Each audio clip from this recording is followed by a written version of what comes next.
Bonsoir à toutes et à tous, bienvenue dans cette première grande édition de nos informations. Au sommaire, journée porte ouverte sur la qualité en Guinée. Des visites guidées sont organisées pour les opérateurs économiques, partenaires sociaux, grand public. L'idée de mettre en lumière les réformes engagées pour la protection des consommateurs. Et puis en déplacement, le ministre de la Santé sur le chantier de l'hôpital régional de l'Abbé. Dans cette tournée, Dr Omar Djoueba est accompagné par l'ambassadeur de la France en Guinée. Pour l'instant, les travaux se poursuivent activement. Enfin, préparatif pour la 6e édition du conte, les initiateurs de cet événement culturel s'activent pour offrir un spectacle de qualité face à la presse. Les innovations sont annoncées pour renouer avec le passé. Voilà pour le sommaire. Encore une fois, bonsoir à tous. Tout d'abord, au ministère de l'Enseignement technique, une compétition est lancée pour développer la culture de l'excellence dans l'entretien des établissements et l'assainissement. C'est l'un des points améliorés dans la gouvernance des écoles professionnelles afin de changer leur image et les rendre plus attractifs. Dans le système de développement de l'enseignement technique, les questions d'hygiène dans les écoles et l'entretien des équipements sont désormais considérés comme des aspects fondamentaux dans l'évaluation des différents responsables. En initiant une compétition au niveau national autour de ces deux éléments, la ministre en charge de la formation professionnelle veut marquer une rupture avec les écoles insalubres et encourager les responsables à mobiliser les ressources locales pour maintenir un cadre d'études agréable dans toutes les écoles professionnelles. Vous constatez effectivement qu'aujourd'hui, toutes les écoles qui sont au niveau de l'enseignement technique au niveau national ont redoré leur blason en termes de propriété, en termes d'entretien de latrines, en termes d'entretien également des infrastructures et surtout la qualité de la maintenance de nos équipements dans les écoles. Et si cette initiative devient pérenne au niveau de l'enseignement technique, ça va créer l'opportunité pour nous de faire l'émulation entre les différents établissements. Avant le lancement de cette compétition, voici à quoi ressemblaient certaines parties de l'ENAM. Après lancement de la compétition, les changements sont nets. Même constat au CFP Camaralai, où la propreté et l'entretien continu sont désormais de rigueur. Pour nous déjà, c'est la joie pour nous à chaque fois que les gens viennent et trouvent l'école propre et bien entretenue. Et c'est toujours joli à avoir. Pour nous, ça a été un plus. Parce que non seulement des journées d'assainissement, mais nous avons eu aussi à jumeler avec le cours pédagogique. Donc chacun chez nous a essayé de faire une activité pratique dans son domaine. Quand vous prenez la chaudronnerie, ils ont eu à confectionner des poubelles. Les maçons ont refait les points et les plombiers ont essayé de voir les toilettes, revoir. Après les premières opérations, cette compétition nationale permet surtout aux élèves et encadreurs de mieux intégrer la nécessité d'une implication collective pour la salubrité et l'entretien des équipements de leurs écoles professionnelles. Le conseil d'administration de l'Office national de perfectionnement et de formation professionnelle vient de tenir sa 3e session ordinaire ici même à Conakry. Il était question de passer en revue les activités réalisées en 2025, de valider le budget prévisionnel en 2026 et la construction de nouveaux sièges pour l'institution. Komara Moussa. Cette 3e session réunit les acteurs clés de l'écosystème. Ils examinent ensemble les résultats, ajustent les priorités et définissent la trajectoire que doit suivre la formation professionnelle pour répondre aux aspirations économiques du pays. En fait, le conseil d'administration se réunit régulièrement pour faire une mise à jour des réalisations comparées aux projections. Le bilan des actions menées, taux d'insertion, les performances des antennes, l'impact socio-économique des programmes. Chaque indicateur est passé au scanner. Un exercice qui a permis de dévoiler le contenu du plan d'action opérationnel 2025 de l'institution. Dans le secteur informel, l'objectif était d'accompagner 5000 apprenants avec une insertion de 2500 d'entre eux. Par contre, le secteur formel, on a décidé de ne plus former en quantité, que ce soit en informel, mais de rehausser la qualité de la formation. Ce rendez-vous stratégique est l'occasion unique pour ces conseillers d'examiner, de plancher sur les grandes orientations, digitalisation des modules, certification renforcée et amélioration du contenu de la formation pédagogique. Autant de chantiers pour positionner l'ONFPP comme un acteur moderne, centré sur la qualité. A parcouru le plan d'action de l'ONFPP qui est pratiquement à 85%. Sur les 30 objectifs qui les avaient été assignés, 21 ont déjà été atteints. Et ça, c'est une grande satisfaction, c'est une grande avancée. Cette troisième session s'achève sur un engagement fort. Consolider les acquis, accélérer les réformes, doter l'institution d'un siège et renforcer la qualité de la formation pour être une force motrice du développement du capital humain de la Guinée. Comme annoncé dans les titres des journées portes ouvertes sur la qualité en Guinée, des visites guidées sont organisées pour les opérateurs économiques, partenaires sociaux et grand public. L'idée est de mettre en lumière les réformes engagées pour la protection des consommateurs dans la certification des produits agroalimentaires. Marwan Kamara, Abdoukarim Fakita. La qualité, levier de compétitivité et de protection du consommateur. Ici, le thème reflète toute sa signification. Pour cette 12e journée porte ouverte sur la qualité, l'Office national de contrôle des qualités accueille dans ses laboratoires opérateurs économiques et partenaires sociaux. La qualité des équipements rassure les acteurs. Nous avons pu voir deux laboratoires, un premier laboratoire physico-chimique et un deuxième laboratoire de microbiologie. On ne pouvait pas imaginer qu'il y avait autant de machines qui étaient importantes, qui étaient nécessaires dans la vérification de la qualité de tous les produits faits en Guinée ou importés. Et ça ne fait que rassurer encore une fois pour se dire que oui, nous allons de l'avant, même que la refondation, elle est vraiment effective. Dès que ça nous rassurait, on a vu la machine, on a vu en réalité, c'est pas des faux. Tout le produit qu'on exporte aujourd'hui, ça sera examiné ici, entretenu, analysé. L'analyse qui sera sur le certificat, c'est la réalité. Des visites guidées sont organisées dans tous les compartiments des laboratoires d'analyse des aliments et d'autres produits agroalimentaires.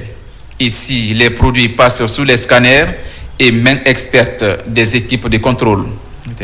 Actuellement, nous sommes en processus d'accréditation sur la 17025, qui est la norme ISO pour les laboratoires d'essai d'étalonnage, ce qui est en train d'arriver à son terme, mais c'est une démarche qui va permettre de donner plus de fiabilité et plus de sécurité aux documents que nous délivrons. Cette première édition a permis aux différents acteurs de la chaîne de contrôle et de production agroalimentaire de Guinée de faire l'état des lieux des réformes engagées. D'autres mesures et campagnes de sensibilisation sont annoncées pour améliorer les différentes pratiques. Les travaux de bitumage de la voie urbaine de Conakry se poursuivent à Somfonia T7 et Yataya, tout comme sur d'autres axes de la banlieue. Les routes reçoivent le bitume malgré quelques désagréments causés au niveau de la circulation. Usagers et population riveraine saluent cette action du gouvernement sous le leadership du président Mamadi Doumbouya. Abakar Junior Kamara. Les quartiers Yataya Plateau et Somfonia Gare dans la commune de Somfonia reçoivent à leur tour le projet de construction et de bitumage de la voirie urbaine de Conakry. 8 km 900 pour Yataya Plateau et 9 km pour Somfonia Gare. Du Carrefour Marché jusqu'à Baké Sanaya, l'heure est à la pose de la couche de roulement après la construction et l'extension des canaux d'évacuation. L'entreprise ambitionne de respecter le délai contractuel. Yataya a un linéaire de 9 km 500 à faire. Nous sommes aujourd'hui à peu près 4 km 300 où je pourrais réellement me réjouir à un pourcentage évaluant à partir de 46%, uniquement la zone de Yataya. Avec la volonté politique du gouvernement à accompagner l'entreprise comme nous le souhaitons, on pourrait réellement être dans le timing. La construction de ces voiries de Grand Conakry constitue un ouf de soulagement pour les populations. Elles expriment leur reconnaissance au chef de l'État. On est très contents de la route parce que la poussière nous a trop embêtés ici. Et maintenant qu'on voit le goudron, vraiment on est très contents. Donc on félicite l'entreprise Guike Press qui est en train de réaliser ces travaux. Le président Mamadi Doumbouya, il n'y a pas son deux. Avant, on était dans la boue ici. Mais aujourd'hui, Dieu merci, notre route est faite. Nous remercions infiniment le gouvernement. Inscrit dans le portefeuille des projets de priorité présidentielle, la construction de ces 214 km permettra de désenclaver tous les quartiers de la capitale. Voici maintenant une volonté à travers laquelle les femmes ne veulent pas rester en marge des activités du projet Simandou. Une formation en engins lourds est organisée pour certaines à Bokeh. L'ONG Force des femmes pilote l'exercice à travers son programme de formation et d'employabilité des femmes. Abdul Karim Kamara. La jante féminine, plus que jamais déterminée à jouer sa partition dans Simandou 2040. Une volonté née du programme de formation et d'employabilité des femmes PROFEF afin d'intégrer celles-ci dans les métiers liés au projet Simandou. À Bokeh, l'ONG Force des femmes lance la formation de 20 femmes en conduite d'engins lourds dans les mines. Ce projet ne se limite pas à former. Il vise à intégrer, autonomiser et créer de la richesse pour la communauté. Des formations qualifiantes, comme celle-ci, nous brisons les plafonds de verre et ouvrons la voie à un avenir où les femmes occupent pleinement leur place dans les secteurs stratégiques. Avec l'inaltérable volonté de réussir ce pari, ces filles et femmes ont désormais un goût prononcé pour la conduite des engins lourds et poids lourds pour se spécialiser en chargeuses sur pneus. C'est pour nous dire que nous, les femmes, quand l'on veut, on peut. Moi, en tout cas, je suis ferme prête pour suivre la formation parce que suivre la formation, suivre quelque chose, si tu n'as pas l'amour, l'affection, le sentiment, tu ne le pourras pas. Ce sont des engins d'opération dans les opérations minières. Ils feront quelque temps au niveau de la simulation et ils finiront par la formation pratique sur l'engin réel au niveau du site, de notre site de pratique ici à Bokeh. Ces jeunes femmes auront 3 mois de formation, dont un en théorie. Et d'ores et déjà, l'initiative de Force des femmes bénéficie de l'accompagnement et de l'appui financier des autorités et de l'entreprise SMB. Chers bénéficiaires, je vous invite à vous investir, cultiver la solidarité et l'esprit d'équipe et surtout croire à vos capacités. Ce programme de formation et d'employabilité va s'étendre sur 5 ans afin de former 2500 femmes avec un seul objectif, parler de la place et de l'inclusion féminine dans les métiers liés au projet Simandou. Après l'hôpital régional de Kindia Construction, le ministre de la Santé est à l'Abbé sur le chantier de l'hôpital régional. Pour cette visite, Dr Oumar Djoueba est accompagné par l'ambassadeur de la France en Guinée. Sur le terrain, les ouvriers s'activent et l'état d'avancement des travaux est salué par ces différentes personnalités. Tchano Maroufba, Mohamed Pati Kamara. Lancé en août 2025, les travaux de construction de l'hôpital régional de l'Abbé avancent à grands pas. Les ouvriers s'activent dans la réalisation de cette infrastructure sanitaire. Déjà, quelques bâtiments ont commencé à prendre de la hauteur. Cet hôpital est appelé à devenir un CHU. C'est pour la formation du personnel, c'est pour etc. Voilà. Donc ça sera un amphithéâtre et la partie administration, gestion de l'hôpital.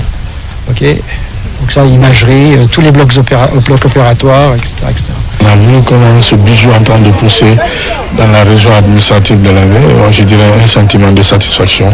Mais de remerciements aussi à l'égard des ouvriers qui passent leur temps ici, matin, midi, soir. Ce nouvel hôpital régional, une fois achevé, sera doté de toutes les commodités avec une grande capacité d'accueil.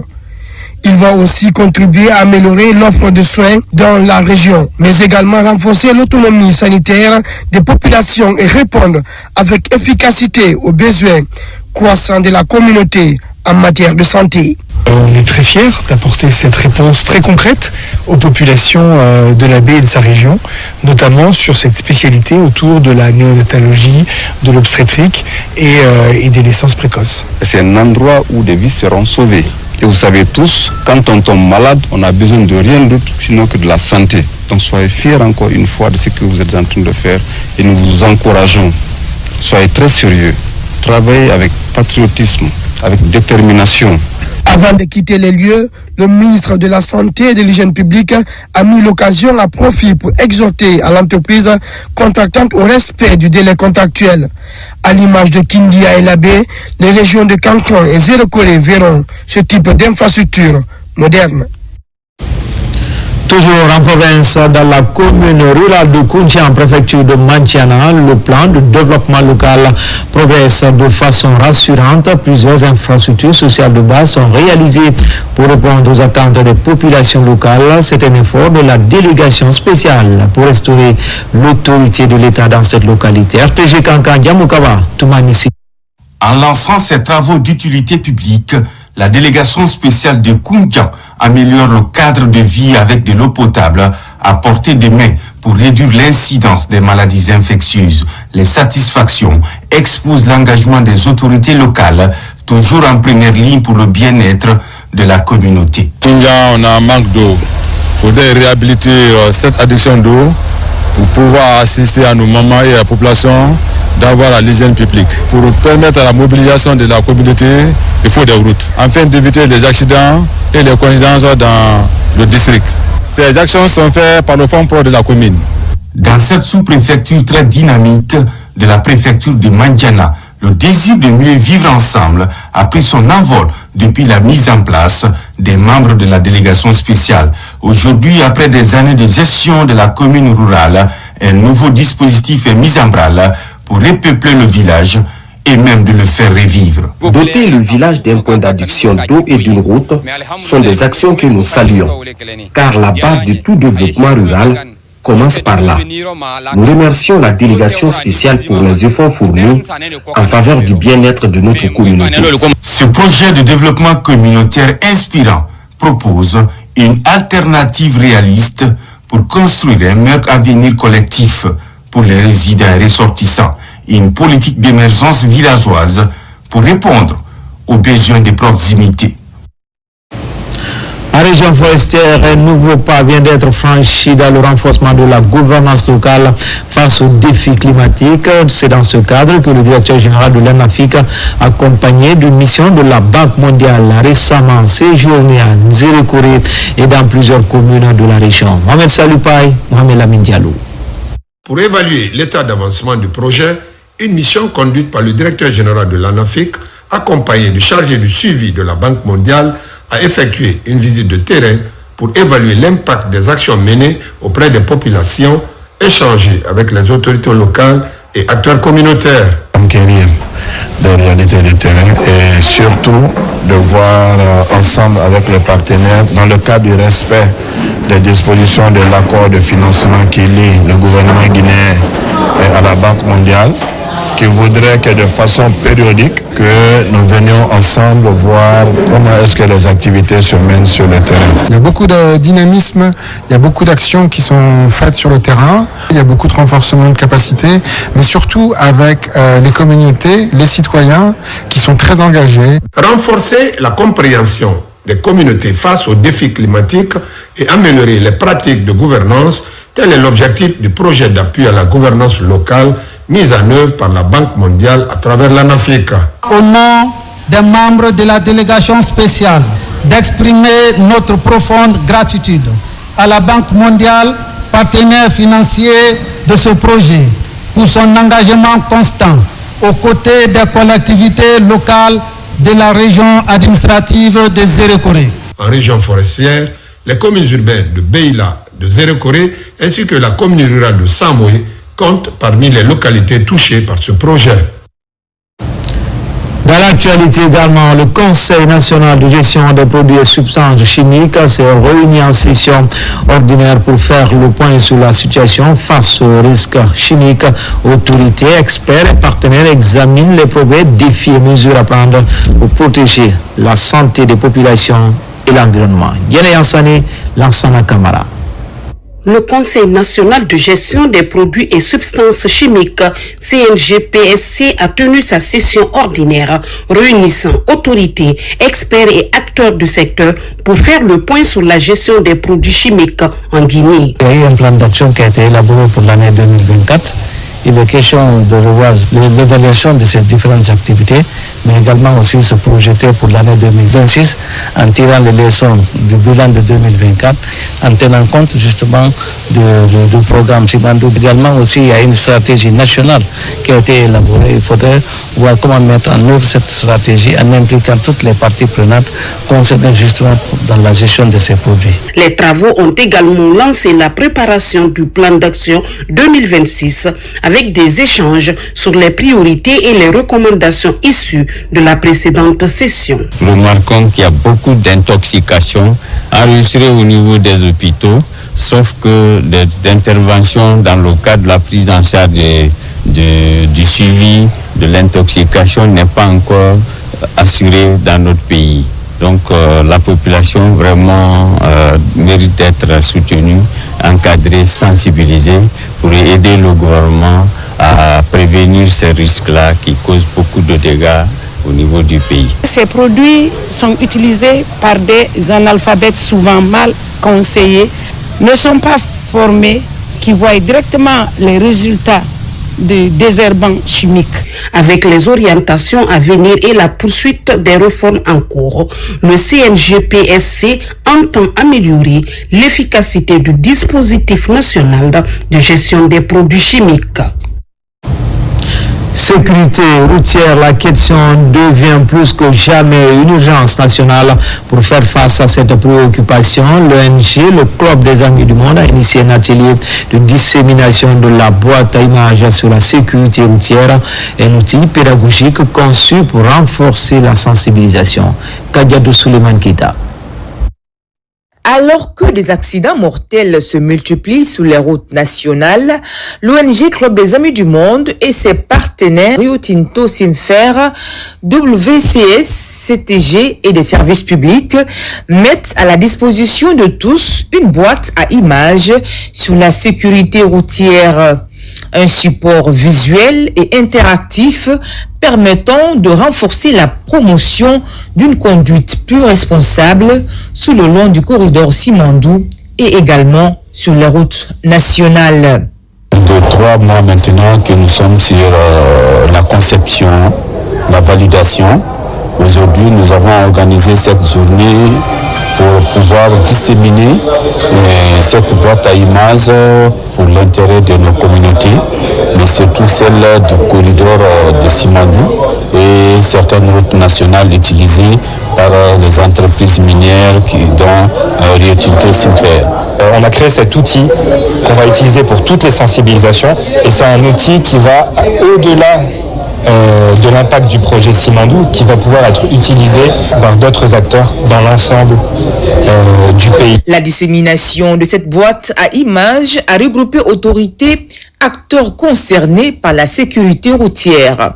Ces images validées ici avec toutes les parties prenantes vont servir à sensibiliser, à informer les usagers et tous ceux qui longent le long du corridor de Simandou. Pour l'ONG Club des Amis du Monde et ses partenaires, notamment Rio Tinto Simfer, l'enjeu reste clair, protéger des vies et instaurer une culture de sécurité durable sur l'ensemble du réseau routier. Enfin, préparatif de la 6e édition du conte, les initiateurs de cet événement culturel s'activent pour offrir un spectacle de qualité face à la presse. Les innovations sont annoncées comme les nouvelles histoires et danses pour renouer avec le passé. Abakar Djabi. La valorisation de la culture guinéenne demeure un défi majeur pour l'État et ses partenaires. Plusieurs pans du patrimoine national s'éteignent peu à peu, faute d'attention et risquent de disparaître si rien n'est entrepris. Pour inverser la tendance, la grande nuit du conte continue de se frayer un chemin à Conakry. Devant la presse, les initiateurs dévoilent les couleurs de la 6e édition. Un rendez-vous qui attire déjà des conteurs venus de toute l'Afrique de l'Ouest. On veut toujours pousser la barre plus haut. Donc c'est un spectacle inédit qui est répété pendant plusieurs semaines. C'est de nouveaux artistes, c'est de nouvelles histoires, c'est de nouvelles musiques qu'on va chercher. C'est des danseurs, c'est un nouveau décor. Cette année, le décor va changer un peu parce qu'il faut l'améliorer. C'est tout ça qui crée une particularité aussi à cette année. Porté par la Maison de l'oralité et du patrimoine Koumakan et ses partenaires, le projet vise à remettre en lumière la tradition guinéenne. Après une année de pause, la grande nuit du conte revient avec de nouvelles ambitions pour hisser haut le tricolore national. Depuis que je participe à la grande nuit du conte, chaque année, il y a toujours quelque chose de nouveau que j'apporte à cette grande nuit du conte parce que, vous savez, on puise nos histoires dans ce patrimoine-là, ce patrimoine qui est inépuisable et surtout dans le patrimoine de la forge. Ça sera époustouflant, ça sera magique, ça sera magnifique, ça sera super, ça sera génial. Tout ce qui est adjectif qui peut qualifier une bonne chose, ça sera bien. Les organisateurs promettent une édition riche, nouvelle histoire, musique populaire revisitée, plats africains et guinéens, sans oublier le textile local. Un voyage culturel qui devrait permettre au public de renouer avec ses racines et de renforcer la contribution de la culture au développement socio-économique du pays. C'est à tout pour les infos. Prochain rendez-vous, c'est à 17h et à 19h dans Guinée Actu. L'actualité se poursuit également sur le www.rtgguinée.info. Excellente journée à toutes et à tous. À tout à l'heure, Inch'Allah.